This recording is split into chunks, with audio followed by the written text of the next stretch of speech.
Positive बंदा है, ठीक है, उसके जो भी एरिया है, ठीक है, उसकी जो भी फील्ड है, उसके आसपास जो भी आता है वो एकदम पॉजिटिव हो जाता है, एकदम खुश हो जाता है। तो ये सिंपल अल्कोहल है, उसके पास दूसरा जो भी आएगा वो पॉजिटिव हो जाएगा। और जो एसिड है, ठीक है, एकदम नेगेटिव बंदा है, उसमें यार कोई भी आ जाए, कितना भी बड़ा मोटिवेशनल स्पीकर आ जाए, भाई ये नेगेटिव ही रहेगा, और उसके आसपास जितने लोग हैं इसको भी ये नेगेटिव कर देगा। मतलब यार कोई मुझे पानी के अंदर डाल देना तो मैं पूरा टूट जाऊंगा, ठीक है, आयंस के फॉर्म में कंप्लीटली ब्रेक हो जाऊंगा। KBr है, अगर इसको मैं पानी में डालूंगा तो K+ और Br- में कंप्लीटली ब्रेक हो जाएगा। 100 ग्राम डाल रहे हो, 100 के 100 ग्राम आयंस के फॉर्म में कन्वर्ट होने वाले, ठीक है यार। तो मतलब ऐसे समझो कि तुम्हारे पास एक वड़ा पाव है, तुमने आधा कर दिया, ठीक है, तो 1 का 2 हो गया, राइट। तो बस वही चीज हो रही है। Welcome students, I am your chemistry teacher from revolution beyond education and I am here to boost your JEE Mains 2020 marks with some very important question and trick from the chapter solution. So without wasting time, let's start. Here is the first question. A binary liquid solution is prepared by mixing N-heptane and ethanol. Which one of the following statement is correct regarding the behavior of the solution? ठीक है, पहले तो ये समझते हैं कि मेरे पास binary liquid solution होता क्या है, ठीक है। बाइनरी मतलब क्या होगा, 2, राइट। तो ऐसे सॉल्यूशन जो 2 लिक्विड का कॉम्बिनेशन हो, ठीक है, मिक्सचर हो, और एक स्पेशल फीचर बन रहा हो, राइट। मतलब यार ये कंटेनर है, तुमने एक कंपोनेंट डाल दिया, दूसरा कंपोनेंट डाल दिया, ठीक है। अब ये जो मिलके क्या बनाने वाले हैं, सॉल्यूशन बनाएंगे। अब ये सॉल्यूशन का एक स्पेशल फीचर होगा, तब मैं बोलूँगा कि बाइनरी लिक्विड सॉल्यूशन बन रहा है। और क्योंकि इसमें 2 कंपोनेंट डाले हैं इसलिए मैं बाइनरी बोल रहा हूँ, ठीक है। तो वो 2 कंपोनेंट कौन से, एक तो N-heptane है और दूसरा इथेनॉल है। अब मुझे बताना इन 4 ऑप्शन में से कौन सा सही वाला है, ठीक है। तो फर्स्ट ऑप्शन देखते हैं, the solution is non ideal showing positive deviation from Raoult's law. Raoul's law यार तुम्हें पता होगा, राउल्स लॉ क्या होता है मेरे पास, राउल्स लॉ बोलता है कि partial pressure of A is proportional to the mole fraction of A in the solution, है ना। फिर ये यहाँ से हटता है, प्रोपोर्शनलिटी तो कांस्टेंट आएगा एक, वो क्या आता है मेरे पास, P0 A। P0 A क्या है, वेपर प्रेशर ऑफ प्योर ए, ठीक है। ये कैसे बना होगा भाई, ये बना होगा, ये A है, ये B है, ठीक है। तो जब मैं A का कुछ प्रेशर होगा P0 A, इसका कुछ प्रेशर होगा P0 B, जब इन दोनों को मिक्स करोगे तो तुम्हारे पास प्रेशर आया होगा कुछ PT, आया होगा कि नहीं, ठीक है। अब PT के अंदर जो A का कंपोजिशन है वो हम कैसे बताते हैं, काई A से, और B का है वो कैसे बताते हैं हम, काई B से। क्लियर हो रही है बात, ठीक है यार। तो बताओ इस कंटेनर में क्या था, इस कंटेनर में मेरे पास सिर्फ A था, इस कंटेनर में मेरे पास सिर्फ B था। जब मैंने B को A में डाला तो मुझे एक सॉल्यूशन मिल गया, है कि नहीं। उस सॉल्यूशन में A का कंपोजिशन काई है और B का कंपोजिशन काई B है, ठीक है। अब मुझे बताओ प्रेशर जो टोटल आ रहा है वो कितना होगा, pressure of A plus pressure of B, सही बात है कि नहीं। एक का कुछ कंपोजिशन है, बी का कुछ कंपोजिशन है, तो दोनों का जो भी प्रेशर होगा उनका सम कर दूंगा तो टोटल प्रेशर मिल जाएगा, ठीक है। Dalton's law of partial pressure यही बोलता है हमें, ठीक है। तो मैं लिख दूंगा क्या, PT equals to PA plus PB। अब जब राउल्स लॉ फॉलो हो रहा होगा तब तुम्हारे पास ये चीज आने वाली है, ठीक है, कि PT is equal to PA plus PB। लेकिन जब राउल्स लॉ फॉलो नहीं हो रहा है तब या तो ये बड़ा आएगा या तो ये छोटा आएगा, समझ रहे हो। PT बड़ा आने वाला है इससे, या तो वो छोटा आएगा। अगर बड़ा आ रहा है तो मैं बोलूँगा पॉजिटिव डेविएशन है, राइट। अगर कम आ रहा है तो मैं बोलूँगा नेगेटिव डेविएशन है। इतनी बात तुम्हें क्लियर हो रही है, ठीक है। अब यार हमें देखो यहाँ पे क्या बोला है, the solution is non ideal, right.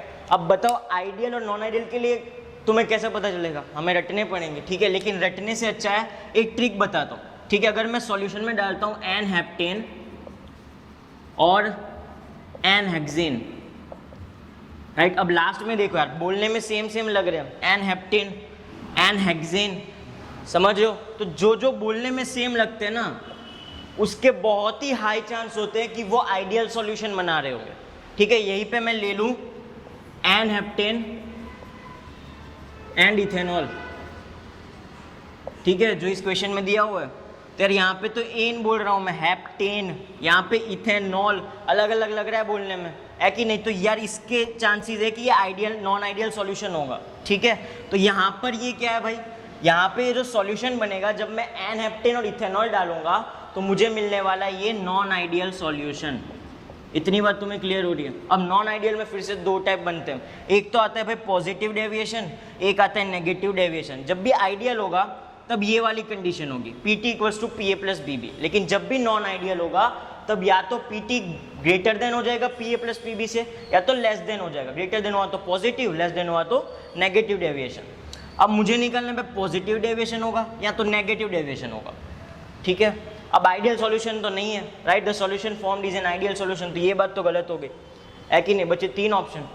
अब देखा, जब भी मुझे पॉजिटिव और नेगेटिव डेविएशन निकालना होगा ना, तो यार ज़्यादातर केस में तुम्हें याद करना पड़ेगा, लेकिन मैं तुम्हें एक ट्रिक बता रहा हूँ, ठीक है।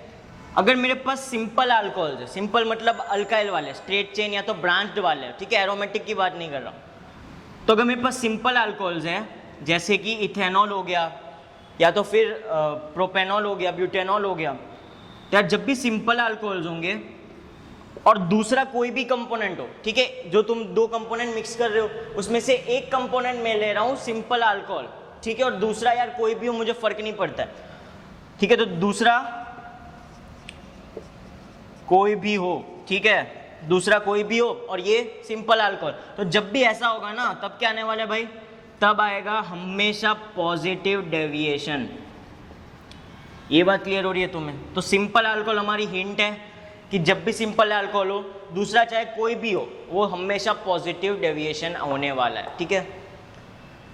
अब अगर नेगेटिव डेविएशन की बात करें तो नेगेटिव डेविएशन में क्या होगा, अगर एसिड आ गया ना, एसिड और भाई यही चीज़ कि दूसरा कोई भी हो मुझे फ़र्क नहीं पड़ता, एक एसिड और दूसरा जो भी हो कोई बात नहीं, ठीक है। तो एसिड अगर होगा तो वो मेरे लिए हिंट होगी कि वो जो है वो नेगेटिव डेविएशन दिखाने वाला है।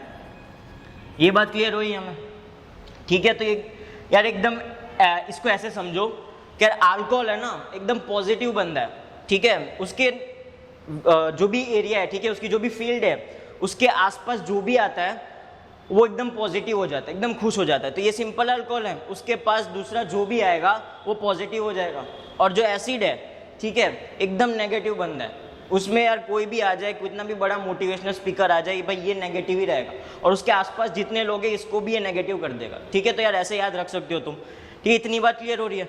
तो बताओ भाई मेरे पास कौन से सब्सटेंस है, एन हेप्टेन और इथेनॉल है। अब इथेनॉल क्या है भाई, एक सिंपल अल्कोहल है, सिंपल अल्कोहल मतलब पॉजिटिव डेविएशन दिखाने वाला है। तो solution is non ideal showing positive deviation from Raoult's law, मतलब कुछ ये केस हो रहा होगा, PT is greater than PA plus PB। ये बात क्लियर हो रही है तुम्हें, ठीक है। तो यार ये रहा हमारा आंसर। अब ये थर्ड ऑप्शन एक बार देख लेते हैं, ठीक है। N heptane shows positive deviation while ethanol shows negative deviation from Raoult's law. यार ये चीज कभी भी सही नहीं होगी, एन हेप्टेन शोज पॉजिटिव और इथेनॉल शोज नेगेटिव। सॉल्यूशन किससे बना है, एन हेप्टेन और इथेनॉल से, ठीक है। तो सॉल्यूशन का तुम बताते हो कि वो पॉजिटिव डेविएशन होगा या नेगेटिव डेविएशन होगा, तुम इंडिविजुअल एलिमेंट के नहीं बताओगे, ठीक है, कि एन हेप्टेन का पॉजिटिव हो गया, इथेनॉल का नेगेटिव हो गया, ऐसे नहीं बोल सकते। हम सॉल्यूशन की बात करते हैं जब भी पॉजिटिव नेगेटिव डेविएशन की बात करते हैं। क्लियर हो रही है बात, ठीक है। तो नेक्स्ट क्वेश्चन पे बढ़ते हैं। Here is the next question. 2 liquids X and Y from an ideal solution at 300 Kelvin vapor pressure of the solution containing 1 mole of X and 3 mole of Y is 550 mm Hg। ठीक है, क्या मतलब हुआ इसका, ये एक liquid है X, ठीक है, ये एक लिक्विड है Y। जब मैं दोनों को कर रहा हूँ मिक्स, ठीक है, तो क्या बनेगा भाई, एक सॉल्यूशन बन जाएगा। क्या होगा, ये X प्लस वाई, राइट। अब इसमें X कितना है, इसमें X है 1 मोल ऑफ X, ठीक है, तो 1 मोल है ये। Y कितना है, 3 मोल है। क्लियर हो रही है बात, ठीक है। तो मतलब 3 मोल Y के डाले होंगे और X के 1 मोल डाला होगा मैंने। और क्या बोला इसने, ये जो रखा कहाँ पर है, ये रखा है 300 केल्विन के ऊपर, ठीक है, टेम्परेचर दिया हुआ है। अब इसका जो प्रेशर है, प्रेशर कितना आ रहा है, PT इसका, राइट, इसको हम PT बोलते हैं। जब भी 2 को कंबाइन करके सॉल्यूशन का जो प्रेशर बनता है उसे हम टोटल प्रेशर बोलते हैं, PT से डिनोट करते हैं, 550 mm Hg। इतनी बात क्लियर हो रही है। अब क्या है भाई, at the same temperature if 1 mole of Y is further added to this solution, vapour pressure of the solution increases by 10 mm Hg।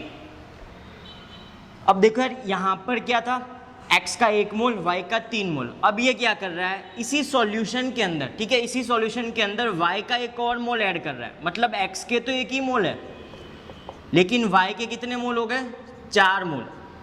ये बात समझ में आ रही है। और जब मैंने y का 1 मोल एक्स्ट्रा ऐड कर दिया, ठीक है, इसको 3+1 लिख देते हैं, है ना, इजी रहेगा समझने में। तो 3+1 मतलब 1 मोल एक्स्ट्रा डाल दिया, पहले 3 था, अब 3+1 हो गया। और ये 1 मोल एक्स्ट्रा डालने से क्या हुआ, जो प्रेशर था ना, पीटी क्या था मेरे पास 550, उसमें 10 mmHg का इंक्रीमेंट आ गया, ठीक है, वही लिखा हुआ है, for the added vapour pressure of solution increases by 10 mmHg, ठीक है, तो 10 mmHg और बढ़ गया। क्लियर हो रही है बात। मुझे निकालना क्या है, vapour pressure of x and y in the pure states will be, ठीक है, प्योर स्टेट मतलब यहाँ पे कुछ प्रेशर होगा, क्या होगा, P0A, और इसका कुछ प्रेशर होगा P0B, तो मुझे P0A और P0B निकालना है। ये बात क्लियर हो रही है हम, ठीक है।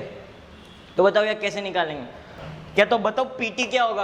अगर मैं डेल्टन्स लॉ पार्शियल प्रेशर की बात करूँ तो क्या होता है, PT equals to Px plus Py, वही तो बोलता है Dalton's law partial pressure. Total pressure जो भी होगा वो इंडिविजुअल जो भी कंपोनेंट है उनके प्रेशर के सम के इक्वल होगा, ठीक है, तो PT equals to Px plus Py, right. अब अगर मैं राउल्स लॉ की बात करूँ, राउल्स लॉ क्या आता है, राउल्स लॉ आता है Px equals to chi of x P0x, right, यही आता है मेरे पास, ठीक है। यहाँ पर मेरे पास क्या है, x और y चल रहे हैं, है ना, तो यहाँ पे मैं Px को क्या काई ऑफ x और P0x से रिप्लेस कर सकता हूँ, ठीक है, तो मैं कर दूंगा यार P0x फिर काई ऑफ x प्लस P0y काई ऑफ y। ये बात समझ में आ रही है तुम्हें, ठीक है। अब बताओ PT की वैल्यू क्या है, PT मेरे को 550 mm दिया है, तो 550 रख दूंगा यहाँ पे। P0x मुझे निकालना है, मुझे नहीं पता। काई x क्या होगा, काई x मेरे पास क्या होगा, मोल फ्रैक्शन ऑफ x, ठीक है, तो बताओ कितने मोल फ्रैक्शन इसमें होगा x का, कैसे निकालूंगा, मोल्स ऑफ x ऊपर आएंगे अपॉन टोटल मोल्स, तो मोल्स ऑफ x कितने हैं, 1 मोल है, तो 1 ऊपर, टोटल कितने हो गए 1 + 3, है ना। सॉल्यूशन किसे बना, x और y से, तो टोटल मोल क्या होंगे, x के मोल्स और y के मोल्स, तो 1 + 3।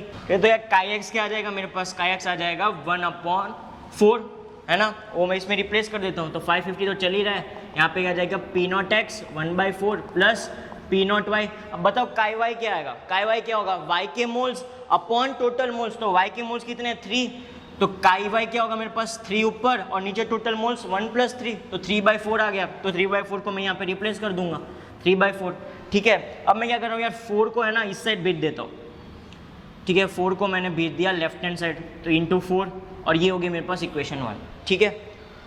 अब तुम मुझे ये बताओ कि जब 1 मोल में ऐड कर रहा हूँ तब चेंजेस कहाँ पे होंगे, तब यहाँ पे चेंजेस हो जाएंगे, ठीक है, ये चीज़ तो सेम रहने वाली है, ये इक्वेशन भी सेम रहेगी, लेकिन जब मैं वैल्यू डालूंगा काई x और काई y की तो वो चेंज हो जाएगी। कैसे, देखो यार x के तो एक ही मोल है, ठीक है, तो अगर मैं बात करूँ काई x की इस कंडीशन में, ठीक है, इस कंडीशन में मैं काई x की बात करूँ तो वो क्या आने वाला है, ऊपर तो x के मोल्स नीचे टोटल मोल्स, मतलब टोटल मोल्स क्या थे इस केस में 1 + 3 थे, अब मैंने एक और मोल डाल दिया तो +1 और हो जाएगा, ठीक है, तो ये कितना हो गया 1/5।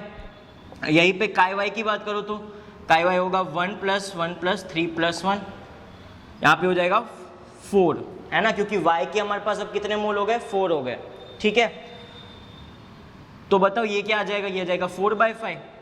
अब मैं इसी चीज़ को उसमें वापस रिप्लेस करता हूँ इस इक्वेशन में, क्या आएगा ये 550 इक्वल्स टू क्या P0x, काई x की जगह पे क्या आएगा, काई x की जगह पे आने वाला है 1/5 प्लस P0y, और यहाँ पे काई y आता था, इसी जगह पे मैं क्या लिख दूंगा, इसी जगह पे मैं लिखूंगा 4/5, ठीक है। सही है कि इक्वेशन, थोड़ी सी मिस्टेक है क्या, 550 यहाँ पर था, यहाँ पे तो क्या बोला है कि 10 mm इंक्रीज हो गया है प्रेशर, यहाँ पे प्रेशर क्या है टोटल 550 + 10 मतलब 560 है, राइट, तो यहाँ पे आएगा 560। अब मैं 5 को यार इस साइड ले जाता हूँ लेफ्ट हैंड साइड, ठीक है, तो यहाँ पे 5 हो गया, ये इक्वेशन हो गया 2, ठीक है, क्लियर हो रही है बात, ठीक है। तो यार देखो यहाँ पर भी P0x × 1 है, यहाँ पर भी P0x × 1 है, ठीक है, दोनों को मैं सब्ट्रैक्ट कर देता हूँ, ठीक है, सब्ट्रैक्ट करूँगा तो क्या होगा P0x से P0x कट हो जाएगा,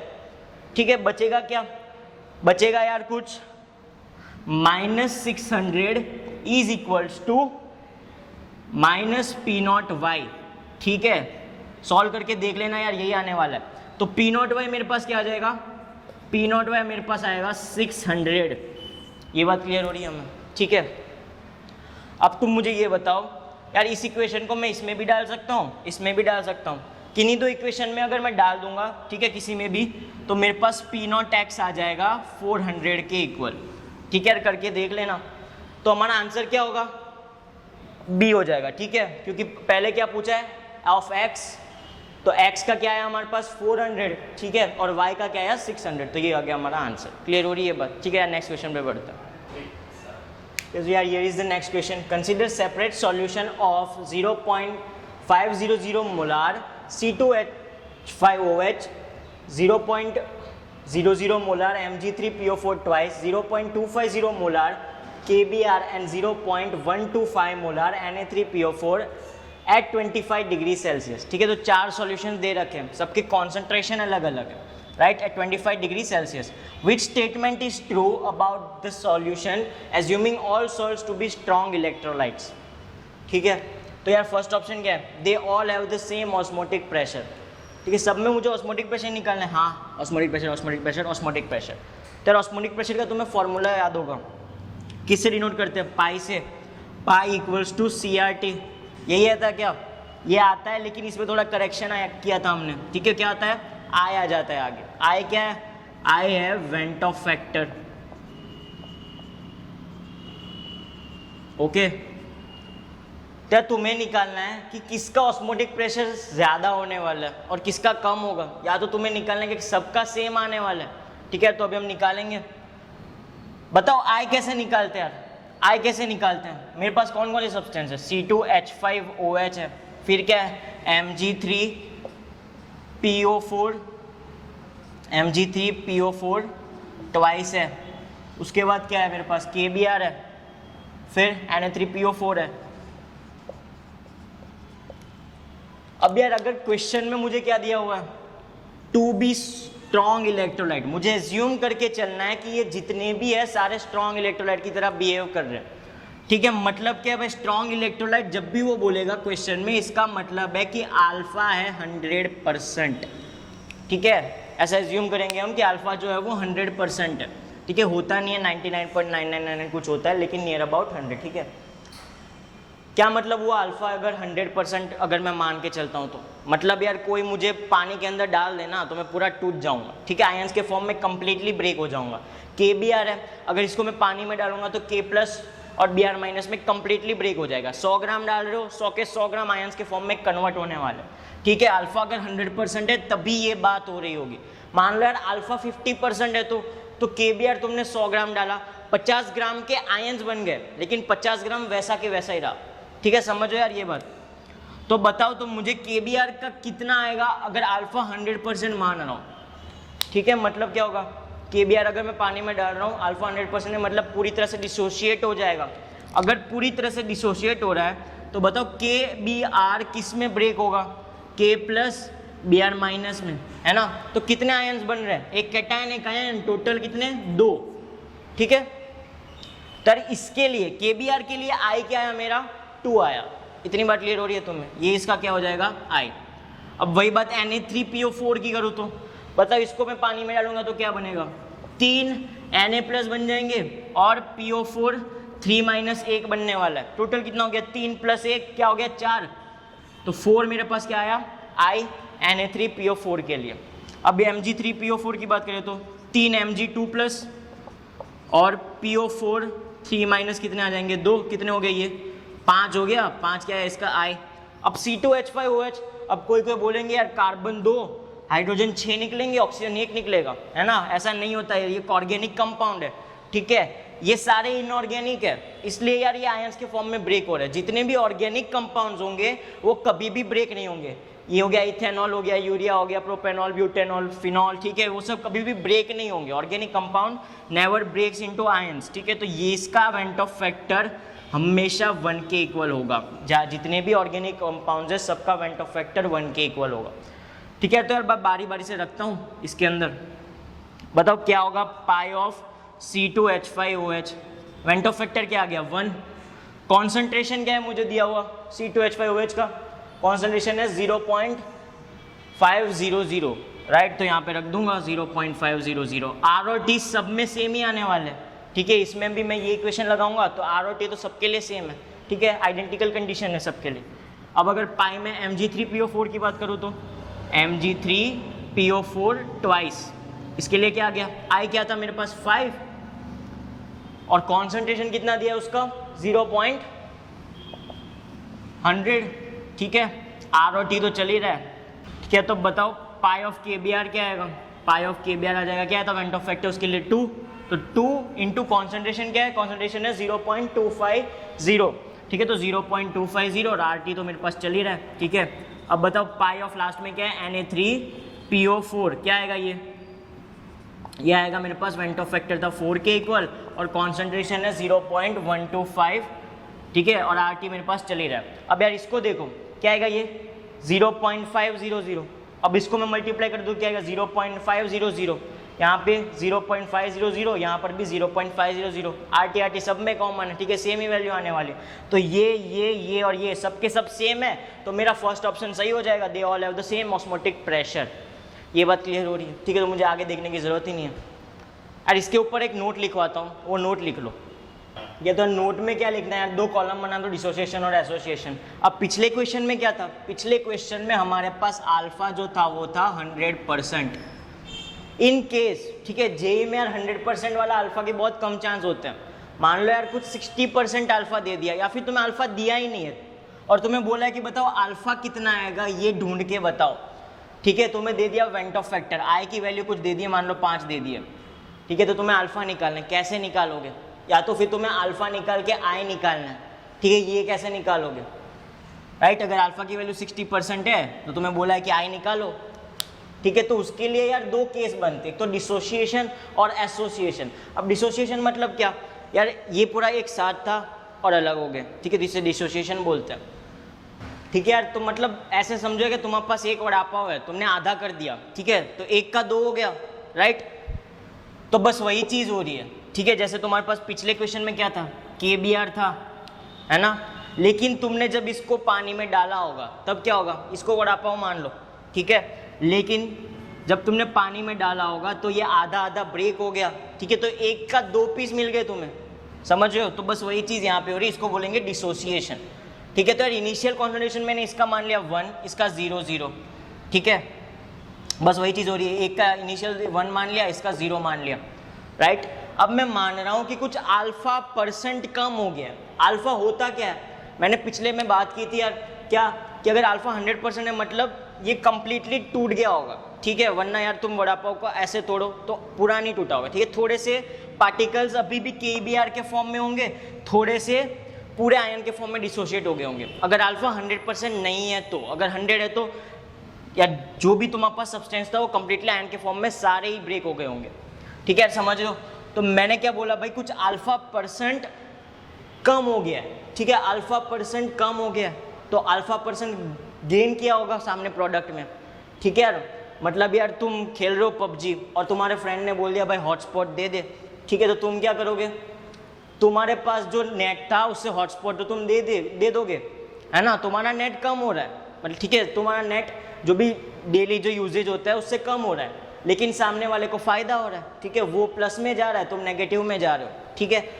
तो जितना कम हुआ है उतना ही बढ़ जाएगा, ठीक है। माइनस अल्फा कम हुआ था तो एक A+ के लिए अल्फा बढ़ेगा, लेकिन यहाँ पर मेरे पास n A+ है, इसलिए इंटू n में मल्टीप्लाई कर रहा हूँ। क्लियर हो रही है बात, ठीक है। अब बताओ तुम्हारे पास नेट कितना बचा, ठीक है, तुम्हारे पास यार 2 GB का नेट है, ठीक है, तुम्हारे फ्रेंड ने हॉटस्पॉट देके 1 GB का यूज़ कर लिया, तो बचा कितना 2 - 1, ठीक है। तुम्हारे पास एक कॉन्सेंट्रेशन था 1 मोलर, माइनस अल्फा खर्च हो गया, बताओ बचा कितना 1 - अल्फा, है ना। तो यहाँ पे कितना आ गया प्लस अल्फा। ये बात क्लियर हो रही है तुम्हें, ठीक है। तो ये क्या था इनिशियल, या तो यू बोल दो बिफोर डिसोसिएशन, है ना। तो मोल्स बिफोर डिसोसिएशन, अगर आई की इक्वेशन क्या आती है, moles after dissociation upon moles before dissociation. Mole before dissociation में मैं डालूंगा 1, ठीक है, क्योंकि यहाँ पे जो इनिशियल कंडीशन है वहां पर क्या हो रहा है, कितना है मेरे पास 1 + 0 1 है। क्लियर हो रही है बात, ठीक है यार। इस मेथड को क्या बोलते हैं, RICE, rise method. R for reaction, I for initial condition, C for completion, ठीक है, थोड़ा कंप्लीट हुआ होगा, और E फॉर इक्विलिब्रियम, ठीक है, इक्विलिब्रियम पे टाइम पे क्या हो रहा है, अगर कुछ भी समझ में नहीं आया तो यार याद रख लो, RIC होती है, पहले इनिशियल लिखते हैं, फिर कंप्लीशन लिखते हैं, फिर कितना बचा वो लिखते हैं, ठीक है। अब बताओ मोल्स आफ्टर डिसोसिएशन कितने हो गए, ये प्लस ये, तो 1 minus alpha plus n alpha, ठीक है। तो ये कितना हो जाएगा 1 minus alpha plus n alpha. अब यहाँ से यार आई की वैल्यू आ सकती है, अगर अल्फा तुम्हें क्वेश्चन में दिया है तो आई की वैल्यू आ सकती है, फिर तुम pi equals to i CRT में डाल सकते हो, ठीक है। अगर तुम्हें अल्फा 100% दिया होता तब तो कोई इशू नहीं है, तब तो तुम डायरेक्ट बता दोगे कि भी आ रहा है, 2 आयन्स में ब्रेक होंगे, इसलिए आई इसका क्या आ गया 2। लेकिन अगर नहीं दिया तो क्या करेंगे हम, तो इस मेथड से निकालेंगे, अगर वो डिसोसिएशन हो रहा है तो। अगर एसोसिएट हो रहा है तो एसोसिएट मतलब 2 का हो गया 1, ठीक है यार, तुमने एक च्युइंगम ली खा ली, दूसरी ली खा ली, तो 2 की 1 हो जाएगी, ठीक है। बस वही चीज़ हो रही है यार, ये तुम्हारी एक चिंगम है, ठीक है, तुम्हारा माउथ जो है वो मैं बेंजीन बोल रहा हूँ, ठीक है। तो इसको मैंने बेंजीन के अंदर डाला हुआ है, तो इसका 1 मोल नहीं डाला, काफ़ी सारे मोल डाले, तो क्या होगा, ये ऐसे कुछ होगा। ये क्या है, एसिटिक एसिड है, CH3COOH, है ना। तो यहाँ पे हाइड्रोजन बॉन्ड होगा, तो पहले तो ये एक ही था ये वाला, लेकिन बाद में दूसरा मोल और दोनों कंबाइन होंगे, एक चिंगम दूसरी चिंगम दोनों कंबाइन हो गए, ठीक है। लेकिन कब, जब मैंने इसको डाला होगा कहाँ पर, बेंजीन के अंदर, ठीक है यार। सॉल्वेंट एक स्पेसिफिक सॉल्वेंट के अंदर ही एसोसिएट होते हैं, ठीक है। वाटर के अंदर डाल दोगे तो एसोसिएट नहीं होंगे, क्लियर हो रही है बात, ठीक है। तो एसोसिएट हुआ तो क्या करेंगे, फर्स्ट स्टेप सेम है 1 0, ठीक है। अब अगर कॉन्सेंट्रेशन तुम्हें दिया हुआ है कि भाई 1 नहीं है 5 है, तो 1 की जगह पे तुम कर दोगे 5, क्लियर हो रही है बात, ठीक है। लेकिन यहाँ पे हम 1 ही रख रहे हैं, तो 1 0 माइनस अल्फा हुआ होगा। यहाँ पे क्या हो रहा था, यहाँ पे क्या हो रहा था, 1 था 2 हो गया, ठीक है। तो n से मैं मल्टीप्लाई कर रहा था, यहाँ पे क्या हो रहा है, कम हो रहा है, ठीक है। 1 था आधा हो गया, ठीक है, 1 था आधा हो गया, ठीक है, कम हो गया ना, तुमने 1 मोल डाला था, अब दोनों क्या हो गए, 1 मोल ऐसे डाल दिए तुमने, ठीक है। अब दोनों कंबाइन हो रहे हैं तो कम हो जाएंगी क्वांटिटी, ठीक है। मतलब अगर तुमने 100 मॉलिक्यूल्स डाले थे तो दोनों एसोसिएट होके 500 मॉलिक्यूल होने वाले हैं, तो इसलिए मैं n से डिवाइड कर रहा हूँ, मल्टीप्लाई नहीं कर रहा, ठीक है। तो यार बताओ इक्विलिब्रियम के टाइम पे आफ्टर एसोसिएशन कितना होगा, ये प्लस ये, तो 1 minus alpha plus alpha upon n, और इनिशियल तो मेरे पास 1 ही है, ठीक है यार। तो ये हो गई जब एसोसिएशन का केस होगा, ऐसे अलग अलग केस हो सकते हैं, ठीक है। तो तुम्हें अपना लॉजिक लगा के ऐसे निकालना पड़ेगा, यहाँ से काफ़ी बार क्वेश्चन है, सॉल्यूशन से यहाँ से आने के क्वेश्चन बहुत ज़्यादा है, इसलिए इतना डीप में एक्सप्लेन कर रहा हूँ, ठीक है।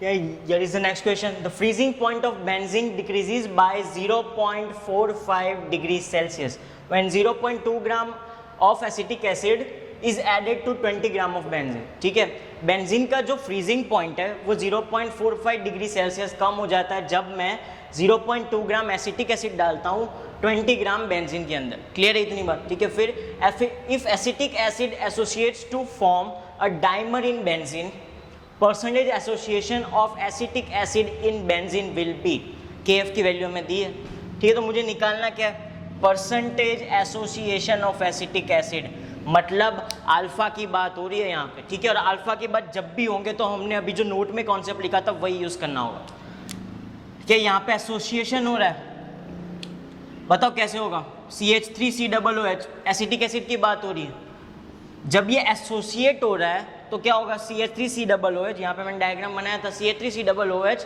1 मोल था और 2 मोल कंबाइन हो जाएंगे, CH3COOH, ठीक है। लेकिन ये बैलेंस थोड़ी बोलेंगे हम, यहाँ पे 2 मोल करना पड़ेगा, ठीक है। CH3COOH का 1 मोल, दूसरा मोल हाइड्रोजन बॉन्ड से कनेक्टेड डाइमर बन गया, ठीक है। तो ये कंडीशन आ जाएगी हमारे पास, ठीक है। तो ये तो हो गई रिएक्शन, ठीक है, बैलेंस्ड रिएक्शन। अब हम बात करते हैं आई की, RICE होता है राइज मेथड, ठीक है। तो इनिशियल कंडीशन क्या, मुझे कॉन्सेंट्रेशन दिया हुआ है एसिटिक एसिड का, नहीं दिया हुआ है, राइट। तो मैं मान लूंगा 1 और यहाँ पे मैं मान लूंगा 0, ओके, क्लियर हो रही है बात। अब जाते कंप्लीशन पे, ठीक है। ये इनिशियल मतलब t = 0 पे, राइट। अब कुछ t = t पे क्या हो रहा होगा, ठीक है, मान लो यार 5 सेकेंड हो गए, 10 सेकेंड हो गए, ठीक है। तो t = t सेकेंड पे क्या हो रहा होगा, t = t सेकेंड पे रिएक्शन कुछ कंप्लीट हो गई होगी, ठीक है। तो मतलब रिएक्टेंट के कुछ पार्ट प्रोडक्ट में कन्वर्ट हो गए होंगे, ठीक है।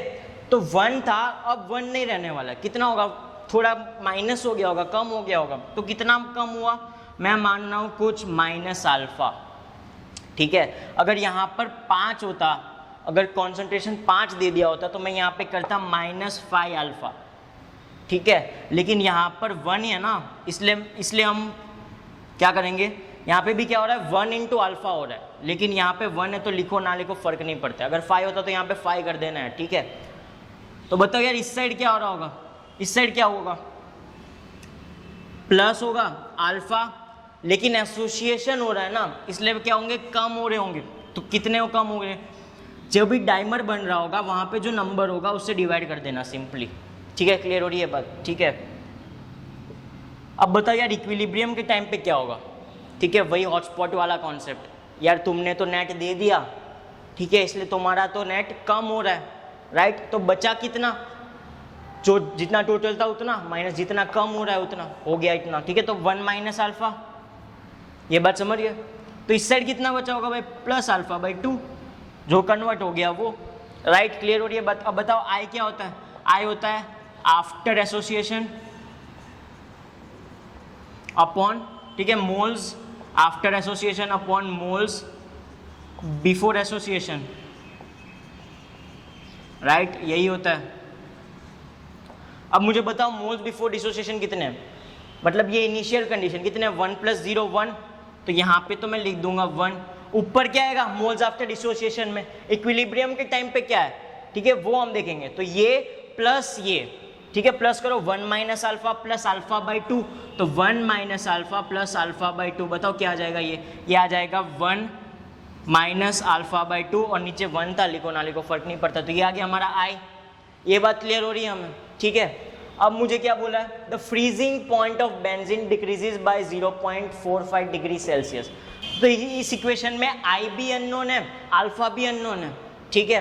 तो मुझे आई कहीं से जुगाड़ करना पड़ेगा। देखो क्या लिखा है, the freezing point of benzene decreases bye 0.5, तो फ्रीजिंग पॉइंट लिखा है तो कहीं ना कहीं ये डेल्टा टी एफ की बात कर रहा होगा, ठीक है। क्या इक्वेशन आती है उसकी, आई के एफ इंटू मोलैलिटी, राइट। अब मोलैलिटी क्या होती है मेरे पास, मोलैलिटी होती है moles upon mass of solvent in KG, यही होती है भाई, है कि नहीं। बताओ डेल्टा टी एफ कितनी है, डिक्रीजेज बाय 0.45 डिग्री सेल्सियस, है ना। तो इसने पहले ही बता दिया कि डेल्टा क्या आएगा, डेल्टा क्या है, डिक्रीजेज बाय 0.45, तो यहाँ पे क्या लिखूंगा मैं 0.45। अब तुम में से किसी को डाउट होना चाहिए कि सर क्या इसको केल्विन में कन्वर्ट नहीं करेंगे, राइट। केल्विन में कन्वर्ट कर सकते हो यार, कोई दिक्कत नहीं, लेकिन जब डेल्टा की बात होगी, ठीक है, मतलब अगर मैं इसको केल्विन में कन्वर्ट कर दूं, राइट, मान लो यार कुछ 500 केल्विन आएगा, ठीक है, आएगा नहीं, एज्यूम करते हैं, तो 500 केल्विन है, माइनस में करता हूँ 100 केल्विन, कितना हो गया 400 केल्विन, ठीक है। मतलब अगर 500 में से मैं 100 माइनस करता हूँ तो 400 आने वाला है, राइट। अब इसी को सेल्सियस में कन्वर्ट कर दो, सेल्सियस में कन्वर्ट कैसे करेंगे, -273, तो 500 - 273, और यहाँ पे भी इसको भी करना पड़ेगा, -100 - 273, ठीक है। तो ये तो हो जाएगा -100 जब मैं ब्रैकेट ओपन करूँगा, और ये प्लस हो जाएगा, और यहाँ पे -273 है, तो ऐसे भी कट होने वाला है, ठीक है। तो जब भी डेल्टा की बात करेंगे तो सेल्सियस में रखोगे, कोई दिक्कत नहीं है, राइट। इक्वल्स टू आई, तो हमें फाइंड करना है, के एफ क्या है 5.12, ठीक है, केल्विन के जी मोल इनवर्स, और एन क्या होगा मेरे पास, वेट, ठीक है, given weight upon molar mass. अब किसका, ये सॉल्यूट का होगा, सॉल्यूट क्या है मेरे पास, एसिटिक एसिड, तो उसका मास कितना दिया हुआ है मुझे 0.232, ठीक है, 0.2 दिया हुआ है। उसका मोलर मास क्या आएगा बताओ, CH3COOH है मेरे पास, क्या मोलर मास आएगा, कार्बन 2 है, तो ठीक है, तो 24, हाइड्रोजन 4 है, प्लस 32, कितना आएगा ये 36 + 24, ये कुछ 60 के इक्वल आने वाला है, राइट। तो यहाँ पे 60 लिख दूंगा। बताओ मास ऑफ सॉल्वेंट कितना है, इन क्या बोला है, added to 20 gram of benzene, ठीक है, तो 20 में यहाँ पे लिख दूंगा, अपॉन क्या आएगा, अपॉन 1000 कर दूंगा, क्यों, क्योंकि यहाँ पे ग्राम में दिया है, मुझे केजी में कन्वर्ट करना होगा।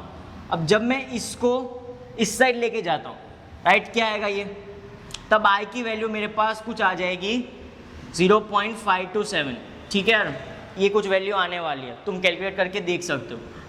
अब आई की वैल्यू को मैं यहाँ पे रख दूंगा, राइट, तो आई की वैल्यू अगर मैं यहाँ पे रखता हूँ तो बताओ मेरे पास क्या आएगा, ये कुछ आएगा 0.527 equals to 1 minus alpha by 2, right. 1 को मैं यहाँ भेजता हूँ तो 0.527 minus 1 equals to minus alpha by 2, ठीक है। 2 को वापस इस साइड भेज दो तो क्या जाएगा, ये तो चल ही रहा है, इंटू 2 इक्वल्स टू अल्फा। जब इसको हम सॉल्व करेंगे ना तब अल्फा की वैल्यू आ जाएगी 0.946 के आसपास, ठीक है। देख भी सकते हैं यार, क्या जाएगा ये 374, राइट, इंटू 2 कर दो यार तो लगभग कुछ ये आ जाएगा। क्लियर हो रही है बात। तो यार ये तो फ्रैक्शन में है, इंटू 100 कर दूंगा तो मेरे पास परसेंट में आ जाएगा, तो ये कुछ आ जाएगा 94.6 के आसपास। कौन सा ऑप्शन मैच हो रहा है, ये रहा, राइट। तो ये हो गया हमारा आंसर। क्लियर हो रही है बात कैसे किया हमने। तो नेक्स्ट क्वेश्चन पे बढ़ते हैं। तो यार नेक्स्ट क्वेश्चन क्या है, 18 ग्राम ग्लूकोज, फॉर्मूला क्या होता है, C6H12O6 is added to 178.2 gram water, the vapour pressure of water in torr for this aqueous solution is, ठीक है। तो मुझे निकालना है वेपर प्रेशर ऑफ वाटर जब मैंने 18 ग्राम ग्लूकोज डाला होगा 178.2 ग्राम वाटर के अंदर। इतनी बात क्लियर हो रही है तो ठीक है। तो यार मुझे बताओ कैसे करेंगे। देखो यहाँ पे सॉल्यूट की बात हो रही है, सॉल्वेंट की बात हो रही है और वेपर प्रेशर निकालना है, तो मेरे दिमाग में आना चाहिए relative lowering of vapour pressure, ठीक है। क्या होता है वो, delta P upon P naught is equals to chi of B, ठीक है। काई ऑफ B मेरे पास क्या है, मोल फ्रैक्शन ऑफ सॉल्यूट, ये बात क्लियर हो रही है, ठीक है।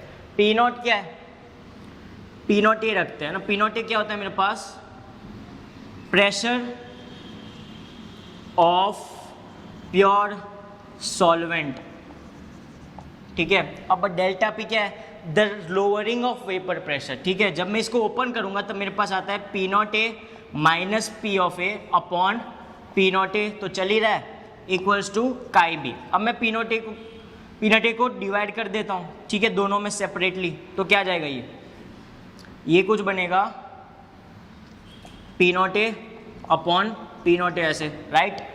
तो ये क्या हो जाएगा कट होके 1 minus P A upon P naught A, right, equals to chi B, ठीक है। समझ रहे हो ये बात।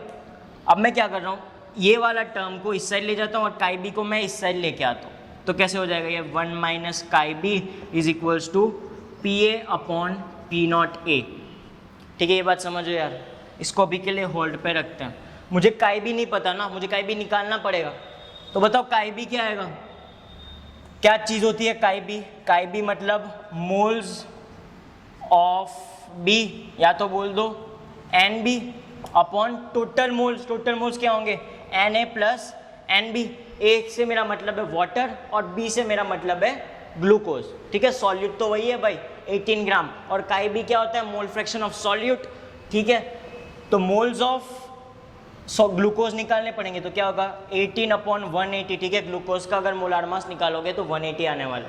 तो मोल्स क्या होता है, given mass upon molar mass, तो मैंने कर दिया। वैसे ही प्लस में 18 अपॉन 180 चले गया NB, और Na क्या आ जाएगा मेरे पास, Na कितना है 178.2 ग्राम, तो 178.2 ग्राम अपॉन क्या आएगा 18, H2 का मोलार मास 18 आता है, हमें पता है।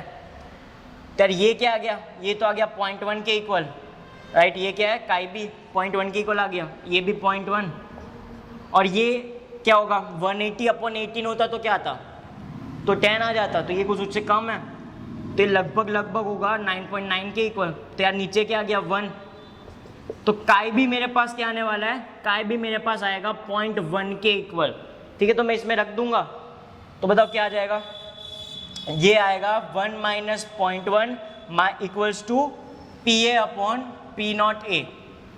तो ये क्या बन गया 9.9 इंटू पी नॉट ए कर देता हूँ इक्वल्स टू पी ए मुझे निकालना है, right. The pressure, vapour pressure of water निकालना है, तो वो पी ए होगा। ए से मैंने वाटर की बात की थी।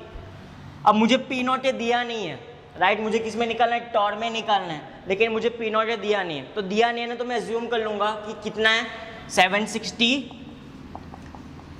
टॉर, ठीक है। 1 ATM मतलब 760 टॉर होता है, राइट। तो मैं रूम टेम्परेचर पे एज्यूम कर रहा हूँ ये रिएक्शन हो रही होगी। क्यों, क्योंकि मुझे क्वेश्चन में स्पेसिफाई प्योर वाटर, सिर्फ जब वाटर होगा, राइट, सिर्फ वाटर जब प्योर स्टेट में होगा, उसके अंदर कोई सॉल्यूट नहीं होगा, तब मुझे वेपर प्रेशर नहीं दिया हुआ है, राइट। इसलिए मैंने 760 एज्यूम कर लिया। तो जब तुम इसको सॉल्व करोगे तो तुम्हारे पास कुछ आएगा 752.4, ठीक है, टॉर। तो ये आ गया पी है, ठीक है, करके देख सकते हो यार। तो आंसर हमारा पास आ जाएगा ये, राइट। क्लियर हो रही है बात? So here we are ending our discussion for the chapter solution. If this video has helped you clear your concept and if you feel more confident for JEE Mains 2020, then do subscribe our channel and hit the bell icon for daily updates from Revolution Beyond Education. तब तक के लिए see ya, have a good day.